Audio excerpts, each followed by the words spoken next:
الاتحاد واللي هو القرارات اللي بيقولها او النظام اللي ماشي بيه. لو الاتحاد قوي، بص اصل هو بيقول لك ايه، اي منظومه ناجحه شوف راس المنظومه الاول من فوق. بالظبط يا كابتن. والمنظومه الرياضيه كلها الراس بتاعها الاتحاد.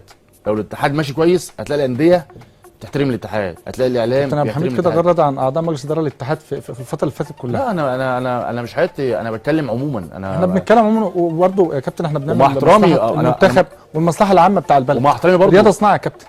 طبعا رياضه صناعه اللي صناعه بيتم ده لا ودخل واقتصاد للبلد. بالظبط. مع احترامي برضه انت بتقولي غرادي، انا بقولكش ما اعرفش حد يعني ايه، ما بنقدش حد فيهم بالاسم، بس طبعا النتائج بتدل على ان هم فاشلين، يعني مش اللي هو ما حققش حاجه. طيب كابتن عبد الحميد يرجح ان الاتحاد هو اللي يدير، ولا تبقى فيه لجنه تمسك كره القدم والاتحاد اعضاء مجلس الاداره يراقبوا من فوق، مش اول الشركه بقى، خلينا نقول مثلا هجيب لجنه مثلا من خبراء الرياضيين في مصر، كابتن حسن شحاته، ايا كان الاسماء، يمسكوا الملف. لان انا دلوقتي كابتن حازم امام كان ماسك الملف، طب مين بيراقب على مين يا كابتن؟ كابتن حازم بيمسك الملف وبيراقب على نفسه، لكن لما انا اجيب لجنه وكابتن بركات وكابتن حازم وكابتن جمال، بيتهيألي يعني انا معاك في الموضوع ده، بس بيتهيألي دي اصلا ما نجحتش في الانديه.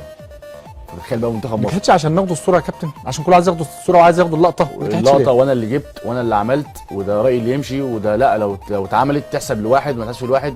تخيل بقى في منتخب مصر لو واحد جاب واحد دلوقتي عشان اهلاوي فجاب الناس من الاهلي، ده عشان زملكاوي جاب ناس من الزمالك. بس كابتن حميد تخيل احنا الفتره اللي فاتت كان بيقول عشان كابتن ايمن عبد العزيز حازم امام زملكاوي جاب ايمن عبد العزيز ومشى محمد شوقي، مش عارف مشى كابتن سيد معوض طلع قال انا مش هعاتب كابتن محمد بركات وكابتن حازم امام عشان انا ما ينفعش اتكلم.